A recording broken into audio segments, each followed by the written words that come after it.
नमस्काराः बन्धवः सिद्धान्तकौमुद्याः भ्वादिप्रकरणपाठे भवतां सर्वेषां स्वागतमस्ति। अद्य पञ्चसप्तत्यधिकशततमः पाठः प्रारभ्यते। विगते पाठे गुः संवरणे इति धातोः लटि लकारे रूपाणि उक्तानि, नीति लकारेपि रूपाणि साधनिका पूर्वकं निगदितानि, ततः लुट् लकारस्यापि रूपाणि उदीरितानि। ततः अग्रे अद्य लृट् लकारम् आरभ्य अस्यैव धातोः रूपाणि वक्तुं प्रक्रम्यते। स्वरितेत् धातुः अस्ति, अतः उभयपदी वर्तते। परस्मैपदे च आत्मनेपदे च रूपाणि भवन्ति। तत्रापि उदित्वात् वेट्को वर्तते। इडागम पक्षे एकं रूपं भवति, परस्मैपदे अपि आत्मनेपदे अपि। इडागमा भाव पक्षे द्वितीयं रूपं भवति, परस्मैपदे अपि आत्मनेपदे अपि। लृटि लकारे स्यः प्रत्ययो भवति, तस्य इडागम पक्षे अजादित्वात् प्रत्यय गुण निमित्त प्रत्ययत्वाच्च तस्मिन् परतः धातोः उपधायाः उकारस्य गुणं बाधित्वा ऊदुपधाया गोहः इति सूत्रेण ऊत्वं भवति। इडागमा भावपक्षे गुणनिमित्तत्वे सत्यपि अजादित्वा भावात् ऊत्वं न भवति, तत्र गुणो भवति। अतः लृटि लकारे प्रथमं परस्मैपदे रूपाणि वक्तव्यानि। तत्रापि इडागम पक्षे, इडागमे धातोः उपधायाः उकारादेशे रूपाणि भवन्ति। गूहिष्यति, गूहिष्यतः, गूहिष्यन्ति, गूहिष्यसि, गूहिष्यथः, गूहिष्यथ, गूहिष्यामि, गूहिष्यावः, गूहिष्यामः। एवमेव आत्मनेपदे अपि इडागम पक्षे एव रूपाणि वक्तव्यानि। आत्मनेपदे रूपाणि भवन्ति गूहिष्यते, गूहिष्येते, गूहिष्यन्ते, गूहिष्यसे, गूहिष्येथे, गूहिष्यध्वे, गूहिष्ये, गूहिष्यावहे, गूहिष्यामहे। अग्रे इडागमा भावपक्षे रूपाणि वक्तव्यानि। प्रथमं परस्मैपदे इडागमा भावे गुः स्य ति इति वर्तते। तत्र स्य प्रत्यये परतः उपधायाः उकारस्य गुणे गोः स्य ति, हकारस्य होढः इति ढत्वे गोढस्य ति, सकारे परतः एकाचो बशो भष् इति गकारस्य भष् भावेन घकारादेशे घोढस्य ति, ढकारस्य स्थाने षढोः कः सि इति ककारादेशे ककारात् परस्य सकारस्य आदेश प्रत्यययोः इति षत्वे कषयोः वर्णयोः योगे क्ष इति रूपे जाते रूपाणि भवन्ति। घोक्ष्यति, घोक्ष्यतः, घोक्ष्यन्ति, घोक्ष्यसि, घोक्ष्यथः, घोक्ष्यथ, घोक्ष्यामि, घोक्ष्यावः, घोक्ष्यामः। एवमेव आत्मनेपदे अपि आत्मनेपदे रूपाणि सन्ति। घोक्ष्यते, घोक्ष्येते, घोक्ष्यन्ते, घोक्ष्यसे, घोक्ष्येते, घोक्ष्यद्वे, घोक्ष्ये, घोक्ष्यावहे, घोक्ष्यामहे। अत्र ग्रन्थे एकैकं रूपं लिखितम् अस्ति। परस्मैपदे एव गुहिष्यति इति इडागम पक्षे, घोक्ष्यति इति इडागमा भाव पक्षे। एवमेव आत्मनेपदे अपि रूपाणि भवन्ति। ततः अग्रे लोट् लकारः, लोटे यथा लटि तथा रूपद्वयं भवति, तत्र तु इडागमस्य प्रसंगो नास्ति। अतः परस्मैपदे आत्मनेपदे उभयत्रापि शपि परतः उकारस्य गुणं बाधित्वा उकारादेशे रूपाणि भवन्ति। गुहतु गुहतात्, गुहतां गुहन्तु, गुह गुहतात्, गुहतं गुहत, गुहानि गुहाव गुहाम।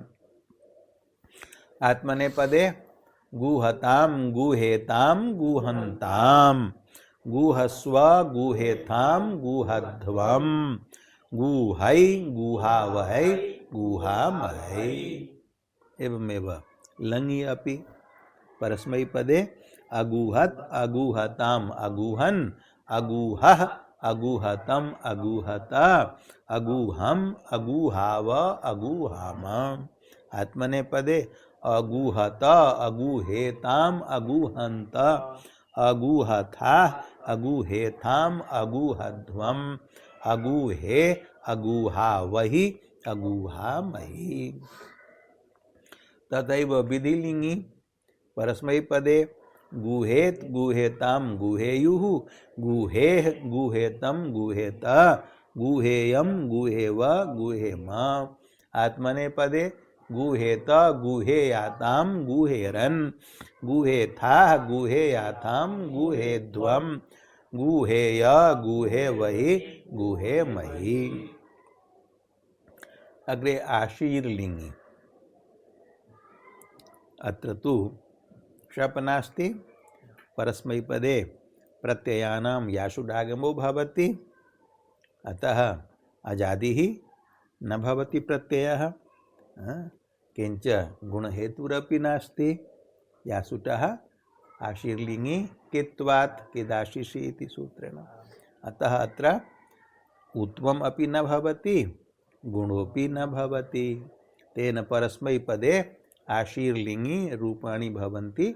गुह्यात् गुह्यास्तां गुह्यासु, गुह्याः गुह्यास्तं गुह्यास्त, गुह्यासं गुह्यास्व गुह्यास्म। परस्मैपदे एक विधमेव रूपम्। आत्मनेपदे स्युडागमे, स्युडागम विशिष्टानां प्रत्ययानां बलाद्यार्धातुकत्वात् इडागम प्रसंगे उदित्वात् विकल्पेन इडागमे इडागम पक्षे अजादि गुण हेतु प्रत्ययत्वात् उकारादेशे उपधायाः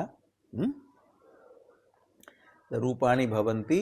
गुहिशिष्ट गुहिशीयास्तां गुहिशीरन्, गुहिशिष्ठाः गुहिशीयास्थां गुहिशीध्वं गुहिशीध्वं, गुहिशीय गुहिशीवहि गुहिशीमहि। इडागमा भाव पक्षे, इडागमा भाव पक्षे उत्वम न भविष्यति, तर्हि गुणो भविष्यति। स्युडागम विशिष्टेषु प्रत्ययेषु परतः गुणो भवति।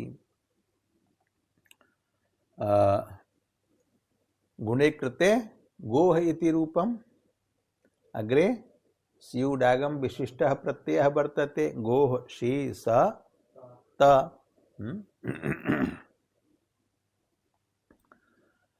हकारस्य ढत्वं ढकारः, सकारे परे भष्भावः, गकारस्य घकारः, ढकारस्य षडोः कहसि इति ककारः, ककारात् परस्य स्यूटः सकारस्यापि ततः परस्य सुटः सकारस्यापि षत्वं। ककार शकारयोर्योगे क्षकार रूपे जाते रूपाणि भवन्ति।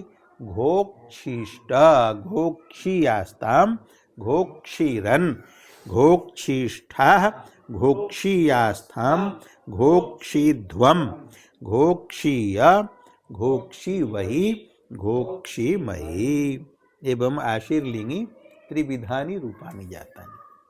परस्मै पदे एक विधम, आत्मनेपदे इडागम पक्षे एक विधम, इडागमा भावे अपरम।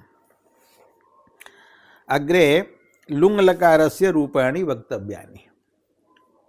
लुंग लकारे परस्मै पदे इडागम पक्षे अजादित्वात् प्रत्यय हेतुत्वाच्च सिचः, सिचः इडागमे सह गुण हेतु अपि वर्तते, इडागमे सति अजादि अपि संजातः, अतः तत्र परतः धातोः उपधायाः उकारस्य गुणं बाधित्वा ऊत्वं भवति। अग्रे प्रक्रिया तो सैव वर्तते यथा अन्येषु धातुषु उक्ता। तर्हि रूपाणि भवन्ति अगूहीत्, अगूहिष्टाम्, अगूहिषुः, अगूहीः, अगूहिष्टम्, अगूहिष्ट, अगूहिषम्, अगूहिष्व, अगूहिष्म इति। इडागम पक्षे एतानि रूपाणि। इडागमा भाव पक्षे कानि रूपाणि स्युः? इडागमा भाव पक्षे अनिट् भवति सिच्। अनिटः धातोः परस्य सिचः सयादेशं बाधित्वा चलेः स्थाने कसादेशो भवति। यतो हि धातुरयं शलन्तः वर्तते, अकारः शल वर्तते, श श सः एते शलः सन्ति। किंच इगुपधः अपि वर्तते, उपधायाम् इक् वर्तते उकारः। शलन्तः इगुपधः अनिट् यो धातुः। को धातुः? गुह धातुः। तस्मात् धातोः परस्य अनिटश्चलेः कसादेशो भवति। अकारान्तः अयं प्रत्ययः। कुसे ककारस्य संज्ञायां लोपे स इति सकाराकार समुदायः भवति। तर्हि रूपं साधनीयं। गुह धातोः लुङि परस्मै पदे अडागमे लुङः स्थाने तिवादेशे अगुहति चलि लुङि इति चलौ चलेः स्थाने प्राप्तं सिजादेशं बाधित्वा इडागमा भाव पक्षे शल युगुपधादनिटः कसः इत्यनेन कसादेशे अनुबंध लोपे अगुह स ति ते इकार लोपे अगुह स त। कसः कित्वात् धातोः उपधायाः गुणो न भवति। अजादित्वा भावाच्च कित्वाच्च अर्थात गुण हेतुत्वा भावाच्च उत्वम अपि न भवति।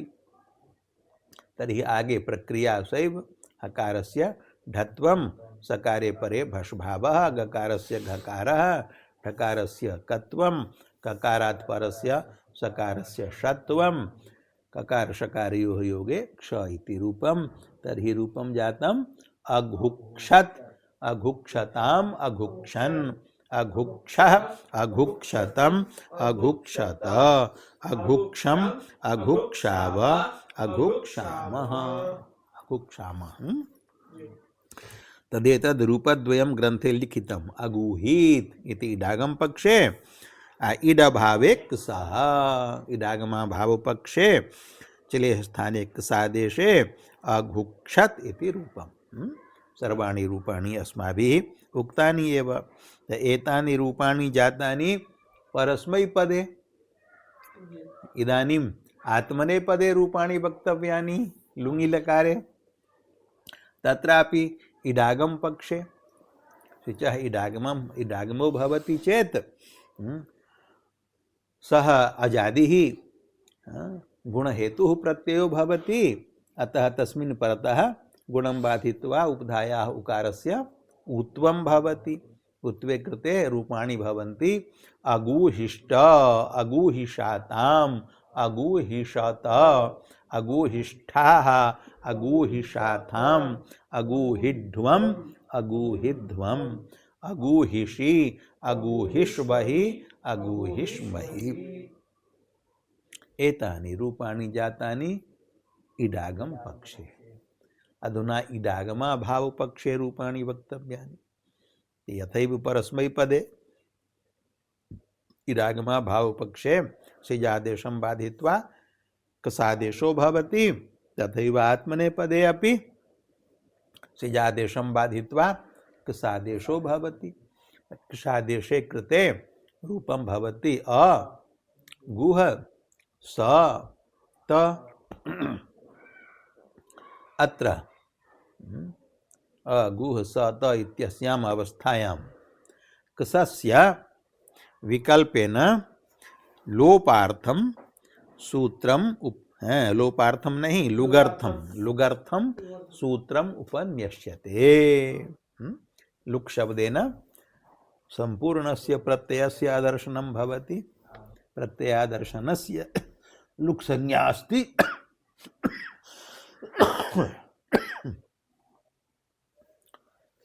प्रत्ययस्य लुक् श्लु लुपः, लुक् श्लु लुप् शब्दैः कृतं प्रत्ययादर्शनं क्रमात् तत्तत् संज्ञं स्यात्। लुक् शब्देन कृतं प्रत्ययादर्शनं लुक् संज्ञकम्, श्लू शब्देन कृतं प्रत्ययादर्शनं श्लू संज्ञकम्, लुप् शब्देन कृतं प्रत्ययादर्शनं लुप् संज्ञकम्। अनेन सूत्रेण लुक् भवति, तेन संपूर्णस्य प्रत्ययस्य आदर्शनं भवति। लोपे सति तु अन्त्यस्य लोपः स्यात् अलोन्त्यस्य इति परिभाषया। तदर्थं सूत्रम् उपन्यस्यते लुग्वा दुह दिह लिह गुहा मात्मने पदे दन्त्ये। कियन्ति पदानि सन्ति अत्र सूत्रे लुक् प्रथमैकवचनान्तं वा अव्ययं दुह दिह लिह गुहां षष्ठी बहुवचनान्तं दुहश्च दिहश्च लिहश्च गुहच तेषां दुह दिह लिह गुहां। आत्मनेपदे दन्त्ये उभे अपि पदे सप्तम्येकवचनान्ते। उभे अपि पदे सप्तम्येकवचनान्ते स्तः। तर्हि सूत्रस्य अर्थः का भवति? अर्थः क्रियते येषां अर्थात् दुह दिह लिह गुहां चतुर्णां धातूनां कसस्य। कसस्य इति कुतः आगतं? कसस्याचि इति सूत्रात् कसस्य इति पदम् अनुवृत्तं। कसस्य लुग् वा स्यात् विकल्पेन कसस्य चलेह आदेशस्य लुग् भवति। लुक् पक्षे एकं रूपं, लुग् भावे द्वितीयं रूपं भविष्यति। कुत्र भवति? उच्यते दन्त्ये तङि। आत्मनेपदे इत्यस्य अर्थः तङि। आत्मनेपद संज्ञा कस्य वर्तते? तङां, तङानावात्मनेपदम्। सः तङ् अपि कीदृशः स्यात्? दन्त्यः अर्थात् दन्त्यादिः। दन्त्यस्तु एकः वर्णः, परन्तु सर्वेषु लादेशेषु एक एव वर्णो न भवति, वर्णसमुदायोऽपि भवति। त आतां ज एतेषु प्रत्ययेषु वर्णसमुदायः वर्तते। त इत्यत्र तकारेण सहितः अकारः। अतः दन्त्ये इत्यस्य अर्थः कर्तव्यः दन्त्यादौ। दन्त्यः आदिः यस्य स दन्त्यादिः। तादृशे दन्त्ये आत्मनेपदे दन्त्यादिः यः तङ् तस्मिन् तङि परे कसस्य लोपो कसस्य लुक् भवति विकल्पेन। के सन्ति दन्त्यादयः प्रत्ययाः? तङि तः प्रथम पुरुषैकवचनम्, अग्रे थास् मध्यम पुरुषैकवचनम्, ध्वम् मध्यम पुरुष बहुवचनम्, धकारः तवर्गः अस्ति। अग्रे उत्तमपुरुषे वहिः वकारस्यापि दन्तः स्थानं वर्तते, वकारस्य दन्तोष्ठं सोऽपि गृह्यते। एवं चतुर्षु प्रत्ययेषु परतः ते ठासी ध्वमि वहौ च इदं सूत्रं प्रवर्तते।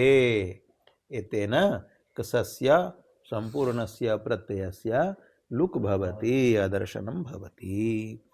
अयम् अर्थः। येषां कषस्य लुग् भाष्यात् दन्त्ये तङि। दुः धातुः अदादौ अस्ति, दुः प्रपूरणे दोग्धि। तस्य अनेन सूत्रेण लुङि कसस्य लुकि कृते लुक् पक्षे रूपं भवति अदुग्ध। कसस्य लुगभाव पक्षे रूपं भवति अधुक्षत। तथैव दिह धातुः अयमपि अदादिः अस्ति, देग्धि। दिह उपचये, उपचयो वृद्धिः, वृद्ध्यर्थकः धातुः। दो धातुः दोहनार्थकः, दिह धातुः वृद्ध्यर्थकः। दिह धातोः रूपं भवति लटि देग्धि। नेर्गद इति सूत्रे ग्रहणं वर्तते अस्य धातोः। नेर्गद नद पत पद घू मा स्यति हन्ति याति वाति द्राति पसाति वपति वहति शाम्यति चिनोति देग्धिषु च। अंतिमो धातुः वर्तते अयं धातुः देग्धि इति। अस्यापि लुङि कसस्य अनेन सूत्रेण विकल्पेन लोपे लोप अर्थात लुकि लुक् पक्षे रूपं भवति अधिग्ध। लुग भाव पक्षे रूपं भवति अधिक्षत। एवमेव लिह धातोः अयमपि अदादिः। लिह आस्वादने अस्य रूपं भवति लटि लेढि। अनेन सूत्रेण कसस्य विकल्पेन लुकि लुक् पक्षे रूपं भवति अलीढ। लुग भाव पक्षे अलिक्षत। अब इदानीम् अस्य प्रक्रम्यमाणस्य धातोः रूपं वक्तव्यम्। अनेन सूत्रेण कसस्य लुक् पक्षे रूपं सिद्ध्यति अगूढ। गुह धातोः लुङि लकारे आत्मनेपदे प्रथम पुरुषैकवचने तादेशे अडागमे अगुह त चिले लुङि इति चलौ। चिले स्थाने सिजादेशं बाधित्वा इडागमा भाव पक्षे शल युगुपधा दनितः कसः इत्यनेन कसादेशे अनुबंध लोपे अगुह स त कसस्य कित्वात् गुणाभावे। अगुह स त इत्यत्र किं भविष्यति? लुगुबादुः दिह लिह गुहामात्मने पदे दन्त्ये इति सूत्रेण दन्त्यादौ आत्मने पदे त इति प्रत्यये परतः कसस्य विकल्पेन लुक् भविष्यति। कसस्य लोपे कृते किम् अवशिष्टम्? अगुह त हकारस्य ढत्वं ततः ढकारात् झषः परस्य तकारस्य झषस्तथोर्धोध इति धत्वं ढकारयोगे ष्टुत्वेन ढकारस्य ढकारः ढोढे लोपः इति पूर्व ढकारस्य लोपः ततः ढ्रलोपे पूर्वस्य दीर्घुणः इत्यनेन उकारस्य दीर्घादेशः। तर्हि रूपं सिद्धम् अगूढ। विकल्पेन अस्ति कसस्य लुक् लुगभाव पक्षे रूपं वर्तते अगुः स त। हकारस्य ढत्वं गकारस्य भषभावः सकारे परे अघुढ ढकारस्य षढो कहसि इति कत्वम् अघुक् ककारात् परस्य सकारस्य मूर्धन्यादेशः कषयोः योगे क्ष। तर्हि रूपं जातम् अधुक्षत। प्रथम पुरुषैक वचने एते द्वे रूपे साधिते अगूढ़ अधुक्षत इडागमा भाव पक्षे। इडागम पक्षे तु अगुहिष्ट इति रूपम उक्तम पूर्वम इडागमा भाव पक्षे प्रथम पुरुषैक वचने आत्मनेपदे एतद् रूपद्वयम् कसस्य लुक् पक्षे अगूढ़ लोग भाव पक्षे अधुक्षत द्विवचने तो आतां प्रत्ययः अस्ति स तु दन्त्यः दन्त्यादिः नास्ति अतः तत्र इदं सूत्रं न प्रवर्तते चतुर्षु एव प्रत्ययेषु प्रवर्तते इति पूर्वमेव उक्तं त आतामि लुकः प्रवृत्तिर्नास्ति तत्र तु अदुः स आतां हकारस्य ढत्वं गकारस्य भषभावः ढकारस्य कत्वं सकारस्य षत्वं सम्मेलनम् अधुक्षाताम् अधुक्षा आताम् अत्र वक्तव्यम् अधुक्षा आताम् इत्यत्र अधुक्ष इति अकारान्तः वर्तते अकारात् परस्य आतामः ङितः प्रत्ययस्य आकारस्य स्थाने आतो ङितः इति इयादेशः प्राप्तः स इयादेशो यथा न स्यात् तदर्थं इयादेशं बाधित्वा कसस्य अकारस्य लोपो विहितः केन पूर्वं गतं सूत्रं कसस्याचि कसस्याचि इत्यनेन अचि परतः आताम् इत्यत्र आकारः अच वर्तते तस्मिन् परतः कसस्य अन्त्यस्य अकारस्य अत्र लोपः अस्ति कसस्याचि इत्यनेन लोपो विधीयते तत्र घोर लोपो लेटि वा इति सूत्रात् लोपः इति पदम् अनुवृत्तं सोऽयं लोपः अलोन्त्यस्य इति परिभाषया अन्त्यस्य अकारस्य भवति अधुक्ष आताम् इत्यत्र अन्त्यस्य अकारस्य लोपे लोपानन्तरं तु अतः परत्वाभावात् इयादेशो न भवति अतः अधुक्षाताम् इति रूपं सिद्धं द्विवचने बहुवचने अधुक्ष अग्रे झ वर्तते यावत् झः अस्ति तावत् सः अजादिः नास्ति अतः कसस्याचि इति लोपो न प्रवर्तते अकारलोपस्य अप्रवृत्त्या अधुक्ष इति अदन्तं भवति अतः परत्वात् कारणात् झस्य आत्मनेपदेष्वनतः इति अदादेशो न भवति कुतः अदादेशः भवति अनकारात् परस्य अकार भिन्नात् परस्य अत्र झः वर्तते अकारात् परः अधुक्ष इत्यत्र कसस्य अन्तावयवः अकारः अस्ति तस्मात् परः अस्ति झः अतः झस्य स्थाने अदादेशो न भवति किन्तु अन्तादेश एव झोन्तः इत्यनेन अन्तादेशे कृते अधुक्ष अन्त इति रूपं जातम् इदानीम् अन्त इति अजादिः प्रत्ययः सञ्जातः अतः तस्मिन् परे कसस्याचि इति अकारस्य लोपो भवति अकारलोपे कृते सम्मेलने अधुक्षन्त